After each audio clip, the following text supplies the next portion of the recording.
안녕하세요. 자원성입니다. 오늘은 고요함 속의 고요함, 선정에 대해 이야기해 보겠습니다. 제3장 선정. 근본을 닦으려면 어떤 법으로서 닦아야 합니까? 오직 좌선하여 선정을 하면 얻을 수 있느니라. 선문경에 이르기를 부처님의 성스러운 지혜인 일체 종지를 구하려고 하면 선정이 요긴한 것이니 만약 선정이 없으면 망상이 시끄럽게 일어나서 그 선근을 무너뜨린다고 하였느니라. 여기서 근본은 마음이죠. 지난 시간에 우리가 마음을 닦아야 한다, 그 얘기를 했죠. 여기서 성근이라고 나옵니다. 성근은 말 그대로 착한 뿌리인데 본래 타고난 부처가 되기 위한 그런 뿌리입니다. 우리가 사람으로 태어나서 신과 부처로의 진화는 아주 당연한 것입니다. 왜냐하면 우리는 선근을 타고났기 때문이에요. 그러나 그 선근을 까먹고 잊어버리고 까맣게 물질과 그리고 보이는 것에 우리의 시선이 머물러서 집착이 생깁니다. 그래서 시야가 좁아지고 또 얕아지면서 선근을 못 보고, 그리고 또 그 선근을 드러내지조차 못합니다. 아무리 전생에 부처님과 인연을 맺고 또 성불 직전까지 갔더라도 이 생에 태어나서 표면의 의식에서 일어나는 가시덩굴 같은 그런 번뇌망상에 찌들게 되면, 그런 망념이 생기게 되면 우리의 성근은 왜곡되고 말게 됩니다. 굉장히 불행한 일이지요. 그래서 우리는 선정에 들어서 망상을 제어하고 부처님의 지혜를 볼 수 있어야 합니다. 자, 그럼 선정이 무엇인지 알아봐야 되겠죠. 어떤 것을 선이라고 하며 어떤 것을 정이라고 합니까? 망념이 일어나지 아니함이 선이요, 앉아서 본성을 보는 것이 정이니라. 본성이란 너의 무생심이요, 정이란 경계를 대함에 무심하여 팔풍에 움직이지 아니함이다. 팔풍이란 이로움과 손실, 헐뜯음과 높이 기림, 칭찬함과 비웃음, 또 괴로움과 즐거움을 말한다. 여기까지를 한번 보면 망념이라는 단어가 나와요. 지난번에도 설명을 좀 드렸었는데 좀 더 자세하게 한번 알아보겠습니다. 망념은 분별 육식, 그러니까 우리의 표면의식에서 나오는 번뇌망상을 포함해서 또 성철 스님이 강조하시는 제8 아뢰아식의 미세망념까지 모두 통틀어서 망념이라고 합니다. 이 망념이 일어나지 아니함이 선이라는 얘기이지요.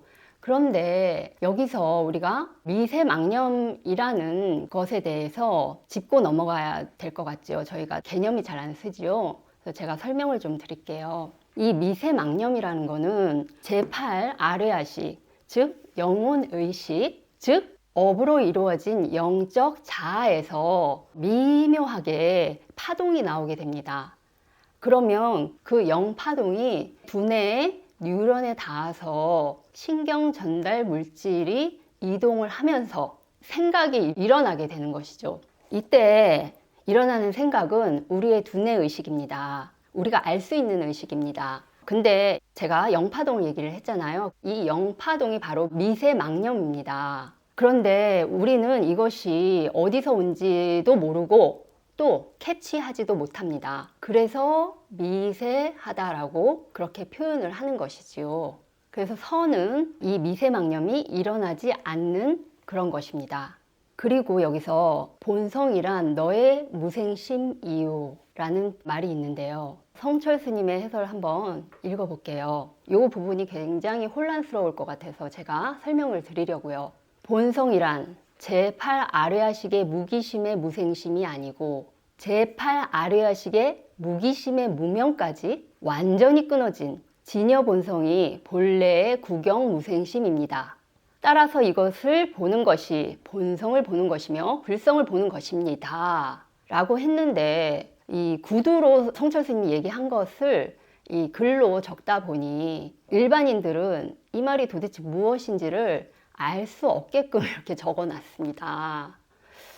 그래서 제가 이것을 좀 풀어서 설명을 좀 드릴게요. 우리가 좌선을 통해서 선정에 들어가면은요, 극도로 고요해지는 그런 지점을 만나게 됩니다. 그게 바로 제8 아뢰아식의 무기심의 무생심을 만나게 되는 지점, 그러니까 우리의 표면의식에서 더 들어가서 제8 아뢰아식의 무기심의 무생심을 만나게 되는 지점이 나오는데, 이것은 뭐냐면 기록되지도 않았고 생겨나지도 않은 마음의 제8 아뢰아식입니다. 그런데 너무나 고요해지니까 이게 바로 깨달음이구나 라고 착각을 하게 됩니다. 그렇지만 이때에는 광명이 나온 게 아니에요. 광명을 보지 못했어요, 아직. 그런데도 이것을 착각하게 되면서 아, 나 깨달았습니다 하고 떠벌리는 사람들이 나오게 됩니다. 근데 그게 아니고 광명이 안 나왔으니까 무명입니다, 이것은. 그래서 제8 아뢰아식의 무기심의 무명까지 완전히 끊어진 진여본성. 이때 비로소 깨달음의 구경의 무생심이 나오는 것입니다. 그래서 본성을 보게 되는 것이죠. 이것을 정의라고 합니다. 좀 더 직접적으로 한 줄로 요약을 하자면 내 의식의 끝까지, 그러니까 최종 의식까지, 표면의식, 영혼의식 모두 쫓아 들어가서 완전히 끊어버리는 거. 그게 바로 구경무생심입니다.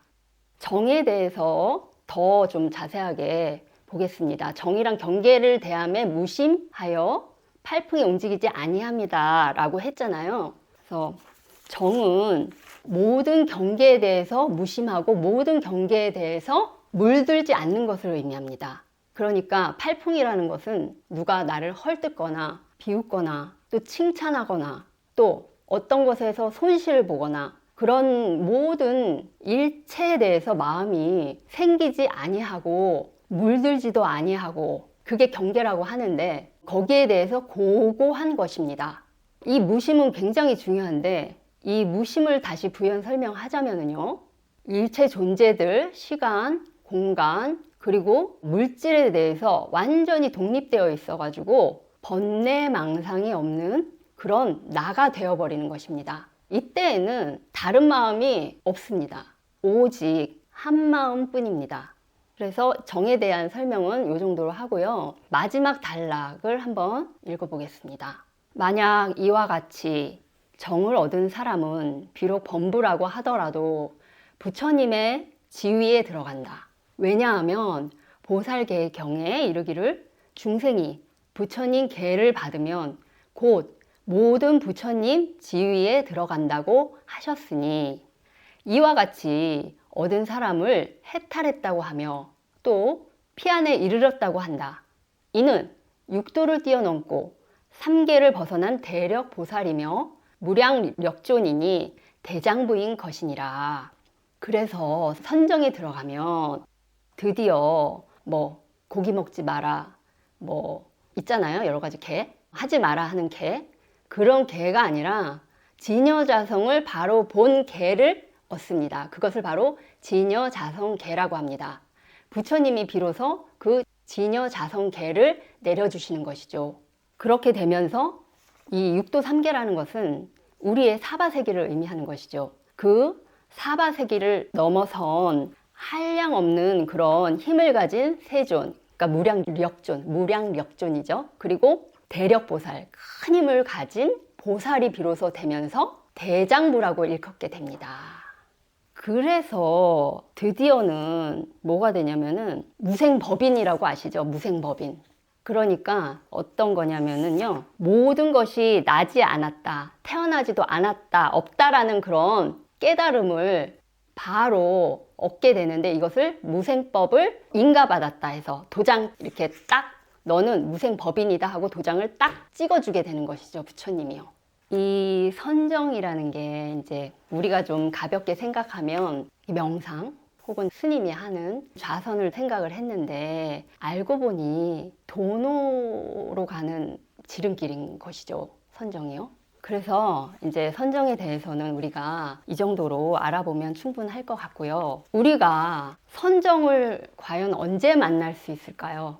1년에 이제 한두 번쯤 이렇게 우리가 답답한 일상에서 벗어나서 어디론가 떠나가고 싶을 때, 즉 회사에서 뭐 휴가 내가지고 이제 가고, 주부라면은 이제 남편을 위한 곰국을 잔뜩 끓여놓고, 그리고 어디로 향합니까? 자연으로 향합니다. 그럴 때 우리가 이제 가는 곳이 사찰, 그러니까 잣나무 숲으로 우거진 고즈넉한 그런 산사를 꼭 한 번은 들르게 되지요. 그렇게 들렀을 때 사시애불이 11시쯤이잖아요. 그 전에 한 오전 9시쯤 이제 밥 먹자마자 사람이 들어가 있지 않은 그런 정각을 찾아서 그 법당에 들어갑니다. 그 정각에. 그래서 부처님께 삼배 후 가만히 고요히 합장을 해도 되고, 또 편안하게 앉아 있어도 되고, 그러니까 자기가 최대한 편안한 자세로 앉아서 눈을 감습니다.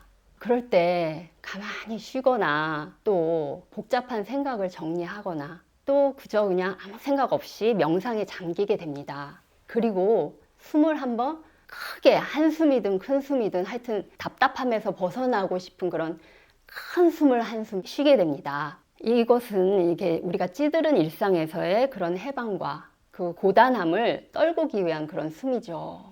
그리고 요즘 같아서는 이제 저희가 다 코로나 때문에 마스크를 쓰고 다니죠. 목숨줄을 잇기 위한 어떤 큰 호흡을 하게 됩니다. 이럴 때 우리는 바로 그때 선정의 문을 만나게 됩니다. 요즘 흔히들 하는 멍 때리기, 불멍 아시죠? 불 피워놓고 그거 쳐다보면서, 그것을 하면서도 만날 수 있습니다. 이제 처음에 눈을 감았을 때는 온갖 번뇌방상, 생각들이 본물 쏟듯 그렇게 막 쏟아져 나오죠. 오히려 고요해지는 것이 아니고 더욱더 마음이 시끄러워지기도 합니다. 그럼 그냥 그 쏟아내지는 생각들에게 자유를 부여해 주세요. 너네들 마음대로 가고 싶은 대로 세상 속으로 가라고요. 그것을 그냥 지켜보세요.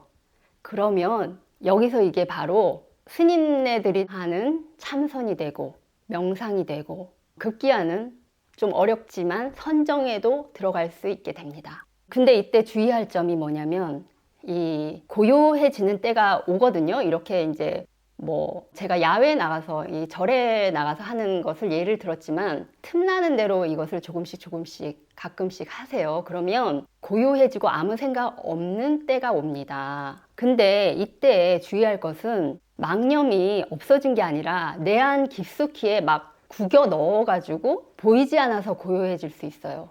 이것은 나중에 부작용이 생겨서 굉장히 위험한 거기 때문에 그것은 주의해 가면서 하십시오.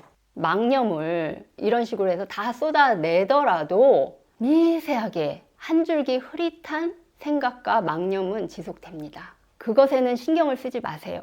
그러다 보면 망념이 있든 말든, 밖에 소리가 들리던 말던, 시끄럽던 말던 깊이 선 속으로 들어가서 경계에 물들지 않는 그런 고요함 속의 고요함, 고요함조차 없는 고요함에 도달하게 됩니다. 이랬을 때 정에 제대로 들어가면, 선정에 제대로 들어가면 구름이 걷히고 지혜의 해가 드러나게 되는 것이지요. 이렇게 반복하다 보면 좌선할 때뿐만 아니라 밖을 서성이면서도, 그리고 자면서도, 설거지하면서도 모든 일상에서의 선정이 이루어지게 되는 것입니다. 또 이렇게 할 때 주의할 점 또 한 가지를 말씀드릴게요. 이것을 의무적으로 내가 정해진 시간에 막 의무적으로 하는 것은 안 됩니다.